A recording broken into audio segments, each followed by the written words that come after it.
welcome. Hope you enjoy the service with us. And we're going to jump into this scripture. So this morning, we're going to study on what Luke wrote about the birth of Jesus. So if you have your Bible with you, you can just follow along in Luke 2. That's really where the birth of Jesus Christ is penned down by Luke. It's also going to be on the screen, so you don't have to fret. It's going to be on the screen. So this week, actually, I was just thinking of how much news we get throughout the week. I'm just thinking back of usually I had to get the news by reading the newspaper, and every morning we would go out and collect the newspaper. But these days, news is so available.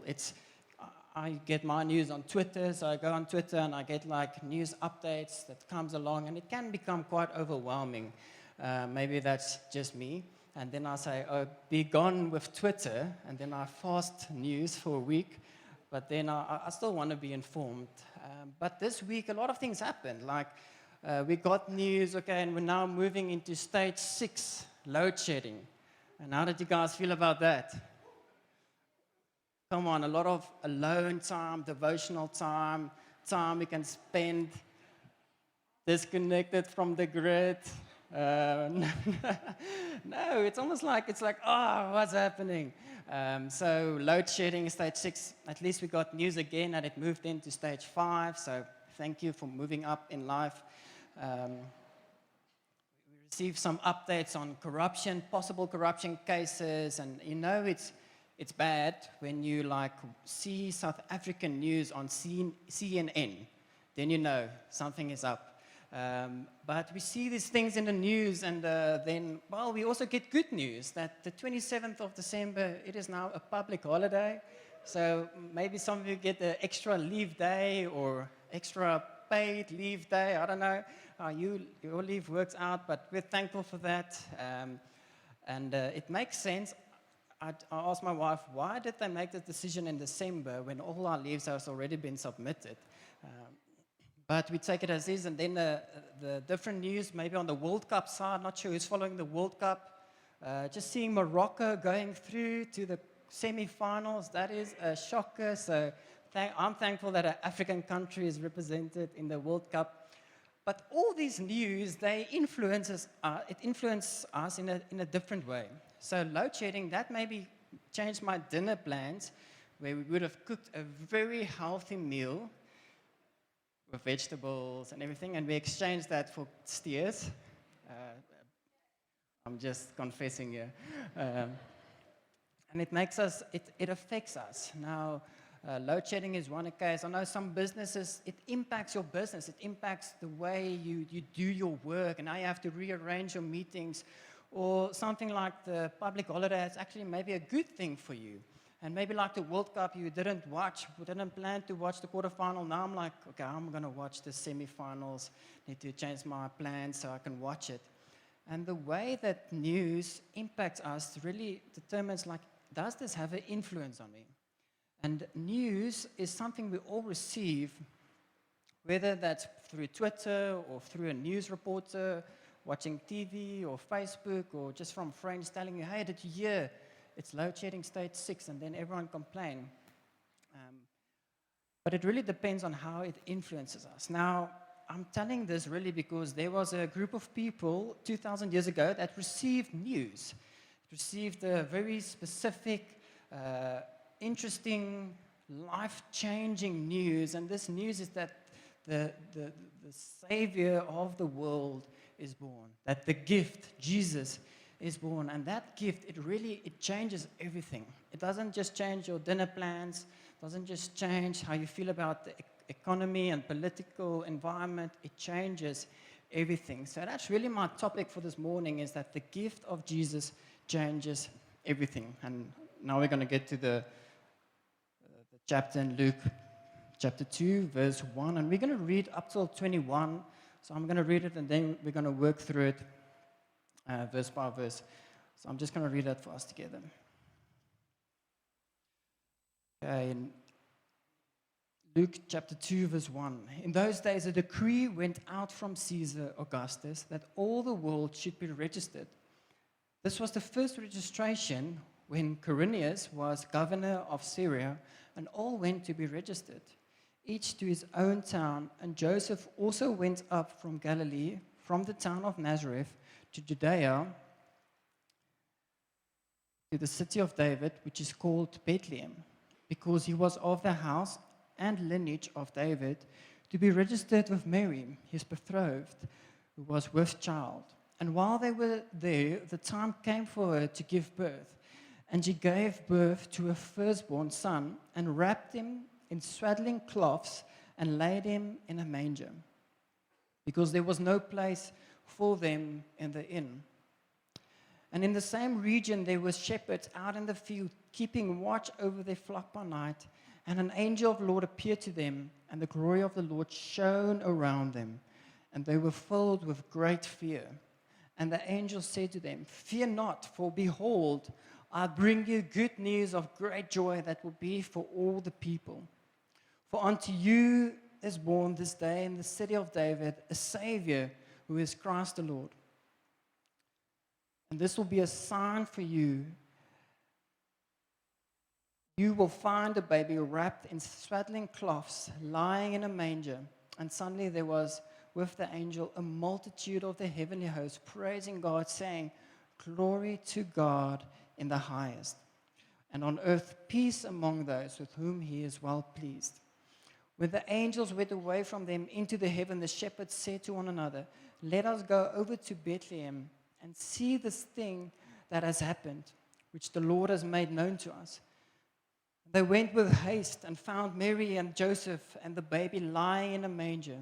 And when they saw it, they made known the saying that had been told them concerning the child. And all who heard it wondered at what the shepherds told them. But Mary treasured up all these things, pondering them in her heart. And the shepherds returned, glorifying and praising God for all they had heard and seen, as it had been told them. And at the end of the 8 days, when he was circumcised, he was called Jesus, the name given by the angel before he was conceived in the womb. I don't know when last you've read this chapter, the story of the birth of Jesus, and Luke penned this down in a very specific way that only he penned down.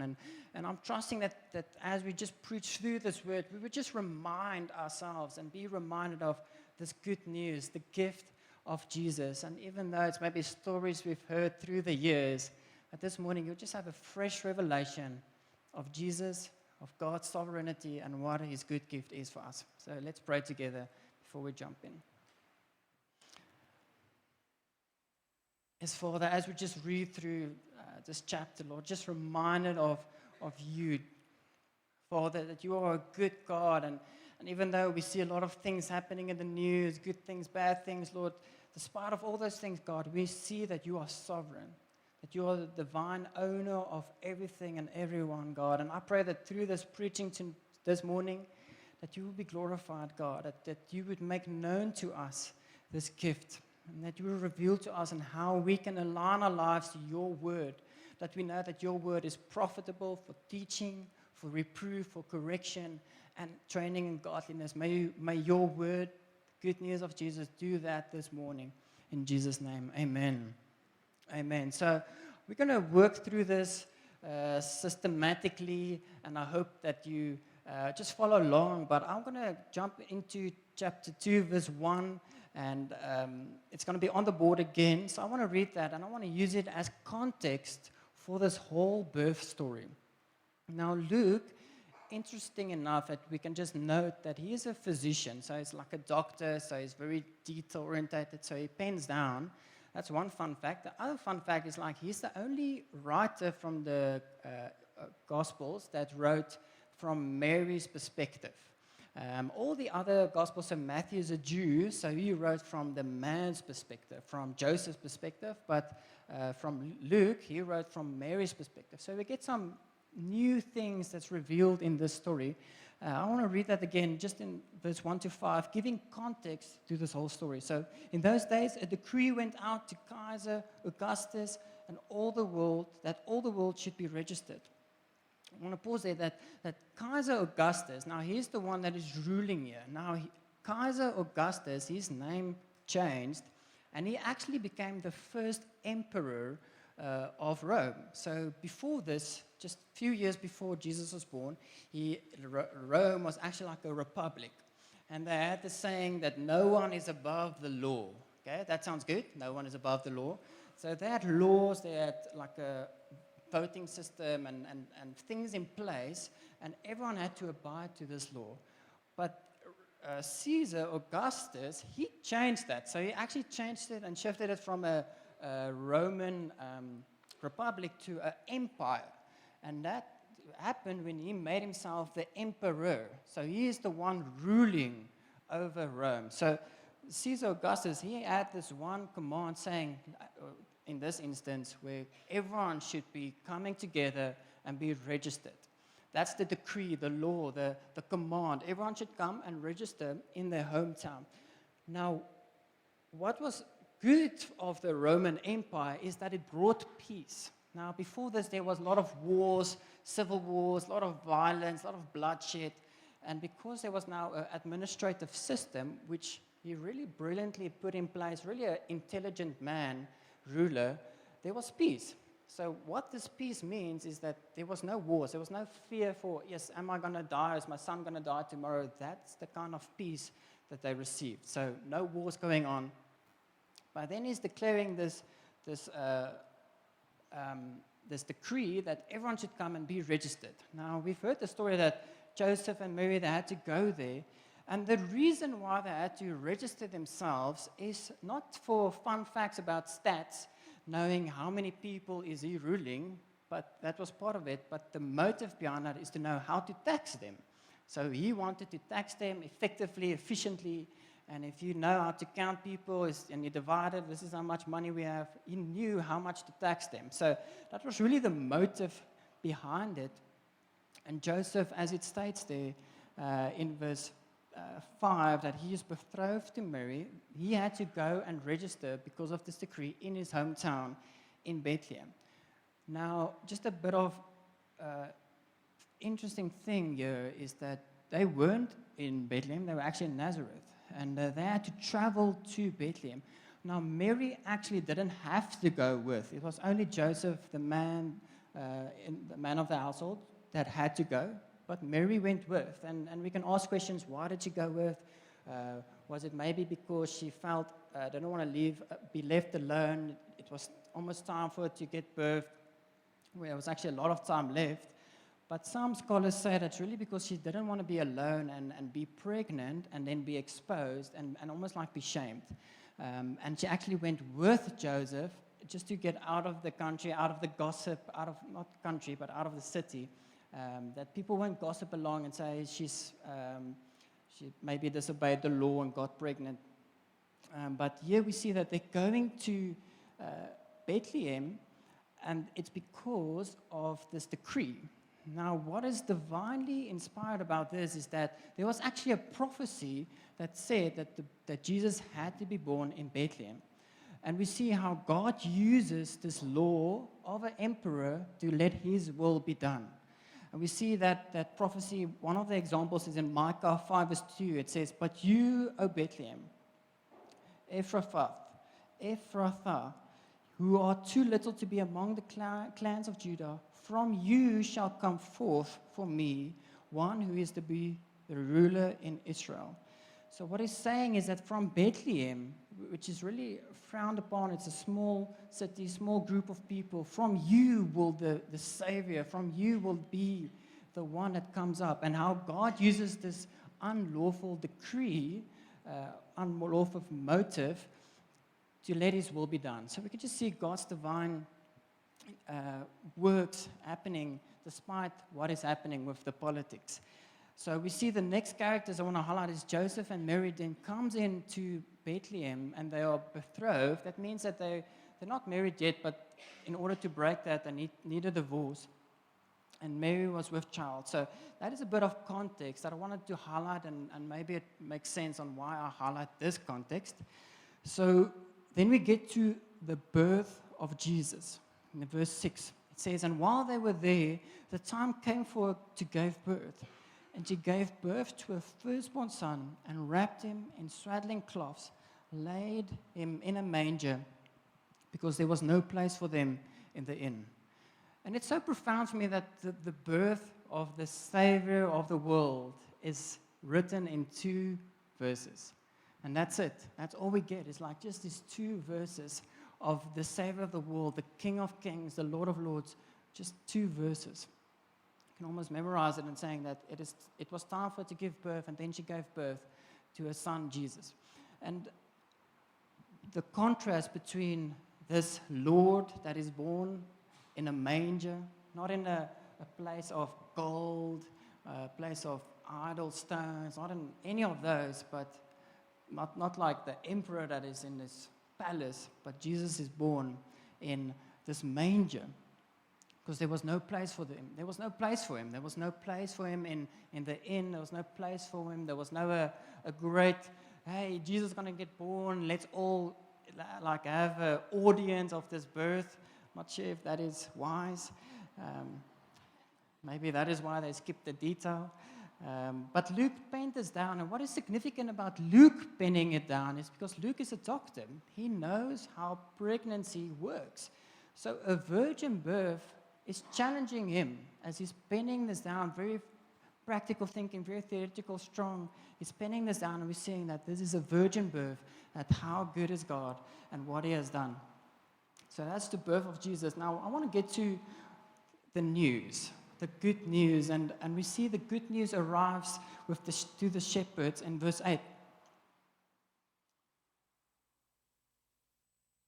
Like, while the birth is happening, this is what the shepherds receive. And verse 8, I'm going to read that again. In the same region, there were shepherds out in the field, keeping watch over their flock by night. And an angel of the Lord appeared to them, and the glory of the Lord shone around them, and they were filled with great fear. And the angel said to them, "Fear not, for behold, I bring you good news, a great joy that will be for all people. For unto you is born this day in the city of David a Savior, who is Christ the Lord. And this will be a sign for you. You will find a baby wrapped in swaddling cloths and lying in a manger." And suddenly there was an angel, a multitude of the heavenly host, praising God and saying, "Glory to God in the highest, and on earth peace among those with whom he is well pleased." And as we just pause there and seeing this news that the shepherds received, like how good news is that? And I'm just thinking them standing there with this sheep that they are shepherding, this news that comes in not by a tweet, not by any news reporter, but by an angel. Like, just imagine that. And I want to highlight that this good news is really a few concepts I want to highlight. That this good news, it comes with a specific messenger. It comes with the messenger, and the messenger is the angels. Messengers are the angels. And the second point is that the source of this message, it's not the angels themselves, it is a message from God. It's a message from our Lord and the King of Kings. It is from God. And this message, what the angels are saying, that it is good news. They told, I bring you good news of great joy. And then this message is good news. Now, what is the good news? As they're saying that this is good news, and they're actually stating, why is this, or what is the good news? Is that for unto you, really bringing a personal element, like unto you is born this day in the city of David a Savior, who is Christ the Lord. So the good news is that Jesus is born. The Savior, the prophecy, the promises, the expectations is fulfilled this morning. Unto you this day is born a Savior. It is Christ the Lord. Now, asking this question, now why is this good news? Why is it good news that Jesus is born? And the thing is that they had peace in terms of war and violence, but that's not the peace that God wants us to have. Not just I'm okay with no war, because then we all have peace. We're not in war currently, but there's a different peace that God has in mind for us. And it says, just in the next verse, it says there, as they proclaimed, or in verse 14, "Glory to God in the highest, and on earth peace among those with whom he is well pleased." Now, this peace, it is not just a worldly peace like the emperor could give, just a few arrangements, a few organization, now there's peace. Now, this is a peace in terms of shalom. It's really a Hebrew word that speaks of wholeness, speaks of fullness, speaks of being content. There's peace. And Jesus later in John chapter 14, verse 27, I want to comment on this peace. He said, "Peace I leave with you. My peace I give to you. Not as the world gives, I give to you. Let not your hearts be troubled, neither let them be afraid." And it's such a beautiful summary for what peace means, what this shalom means. It says there that let not your hearts be troubled. So when we have peace, our hearts are not troubled. It's that we have peace. There's no anxiety. There's no one like stressing. Our hearts are not troubled. There's a contentment, and our hearts are still. There's shalom. Secondly, it says there that neither let them be afraid. So your hearts are not troubled, but then also there's no fear. And that is the peace that God wants to give to us. It's that kind of peace, that kind of shalom, that kind of freedom without a troubled heart and without fear. And that is really why this is good news, because up till this day, this is not possible. So they've been in war, they're at peace. But there's still this wonder, this stress of what's going to happen to the economy, what's going to happen to our family, what's going to happen in our country. I'm not sure if that sounds familiar. Just look, we can be anxious about what is happening in South Africa, but there's a peace that God gives us, that despite what's happening in the world, we can have peace. And that is really the good news of Jesus, the gift. And it really changes everything, because no matter what's happening in the world, there is peace available for us. And lastly, I want to highlight that what's beautiful about this gift of Jesus that changes everything. And this wasn't just a message for the shepherds. It wasn't just a message for the mother that received Jesus, that was present during her birth. But it says there that as they were, the angels, the message that came, and they said, "I bring you good news of great joy that will be for all people." That all people, that is extended to us. If you are a people, you are included, that it is available for us. This good news, that there is good news for all people. And how did the shepherds respond? How did they respond to this good news? And every good news, it needs a response. And how did they respond? We see in verse 15 that after the angels went away, they went into heaven. The shepherds said to one another, "Let us go over to Bethlehem and see this thing that has happened, which the Lord has made known to us." And they went with haste. So firstly, they went with haste. And where did they go to? They went to Jesus. It's how do we respond to good news? We go with haste to Jesus. As they went to Jesus, they saw, is this news that was shared to me, is it legit? Is it good news? Is it right? Is it truthful? And they went and they tested, and with haste they left. I think they left their sheep. It doesn't state what happened to the sheep. It's just something I wondered. I don't know what happened there. But they went with haste to Jesus. Is this true? And it just, there's an urgency to this matter. It's like, if this is true, we cannot not do something about it. They went with haste, and when they got there, they saw Mary and Joseph and the baby lying in a manger. This good news, it is confirmed. It's been fact-checked. Is that this baby is born in a manger, just as the angels promised and prophesied and shared. And what did they do? So firstly, they went with haste to Jesus. Secondly, is they shared the word. They shared this message. They ministered then to Mary, saying that all that they heard, they shared it. They said, and Joseph, and they went with haste, and they saw it, and they made known the saying that the Lord had been told them concerning their child. And so they shared this message with those who were in the room. And there's just a few beautiful words I want to highlight. Is what was how did they perceive it? How did they receive this word from the shepherds? It said, and all who heard it wondered. Just this word wonder. Wonder on what is happening, on what God is doing. And Mary, she treasured up all these things. Is that she treasured these words, and it's almost like when we do a baby child dedication year, there's prophecy that we give to this child, and the mother, she ponders those words, speaking it over them. There was a pondering, and then as a result, after this, so they shared the word, and then after that, the shepherds, they went back. So really the third point is that what the shepherds did is they just returned to their work. They returned to their work, but they returned differently. Is that when all this happens, like we receive this good news of Jesus, we cannot but go to Jesus' feet, and then we share this good news. And then lastly, we see how they just went back to work. And we've received this good news, and we've gone maybe back to work. We're going into the holidays. We're going into our lifestyle, into our families. And that's the thing, that everything changes, but not everything changes. Okay? You still have to work. You still have maybe the same bank account, still the same tax you have to pay. There's still the same political environment that we're living in. There's still the same dreams, still the same things that are happening. But what is differently is as they went back, this is how they returned. And the shepherds returned, glorifying and praising God for all they had heard and seen, as it had been told them. See, from this stage, when they were shepherding their sheep, I believe they shepherded differently. They worked differently. They worked it in a way that's glorifying God and praising Him.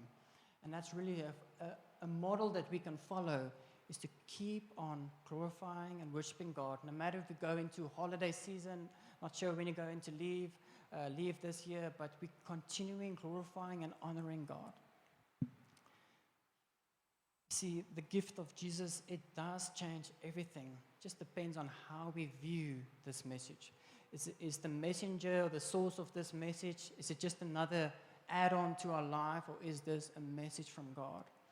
And just to believe that it is not just the recipients of 2,000 years ago, but it is available for us today.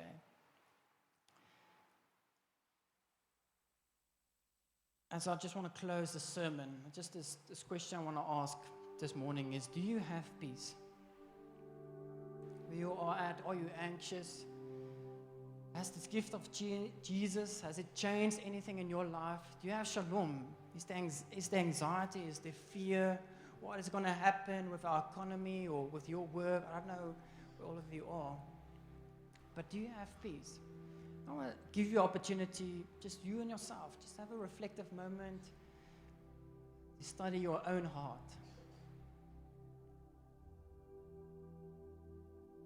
Do you have peace?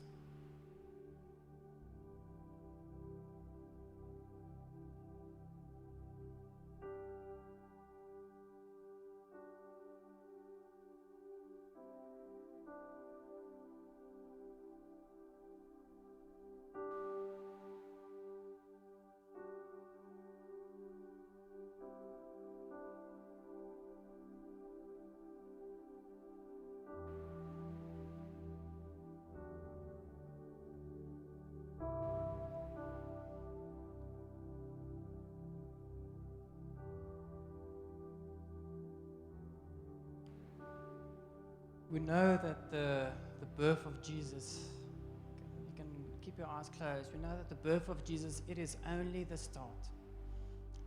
And spoiler alert is that Jesus grew up, he lived this perfect life, complete, perfect obedience to the Father, just perfect obedience. He glorified God continually. And Jesus did exactly that was prophesied, it was said, it was spoken over him, that he came, his mission is to seek and save the lost, that he's paid the penalty for sin, and he's offering salvation to everyone who believes in him. And the thing that everything changes, our eternity changes, our destiny changes, our life changes, and there's peace because of what Jesus has done for us on that cross.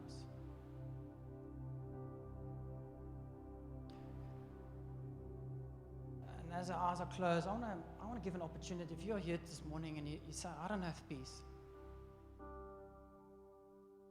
I don't have peace about my work or about my marriage or about my relationships, or about my finances, about the economy.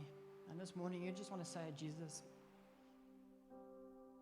thank you for your gift. I am surrendering my anxious heart over to you. My fear, I want to have shalom, I want to have peace. And if that is you and you just would like just to pray together and just a sign of saying, God, I need peace in this area, I want to invite you just to raise your hand. We're just going to pray together. Just need peace. Yes, Father, you see these hands just of a sign of surrender saying, I'm not satisfied with my heart at this stage.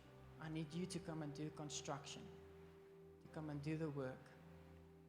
Yes, Father, I thank you that we can bring our hearts, our lives to you, saying that you would come and bring that peace into our hearts, Lord, where we know that you are Lord, you are God, and even though the president may say this, or this person may say that, or the doctor may say this, that you are still God, and because you have accomplished what you said you're going to accomplish, we can have peace, Lord. And I pray into every heart this morning, I pray for a release of fear, a release of anxiety, Lord, that you would come and now minister to them, Lord. Yes, Father. Yes, Jesus. Just come and minister to them.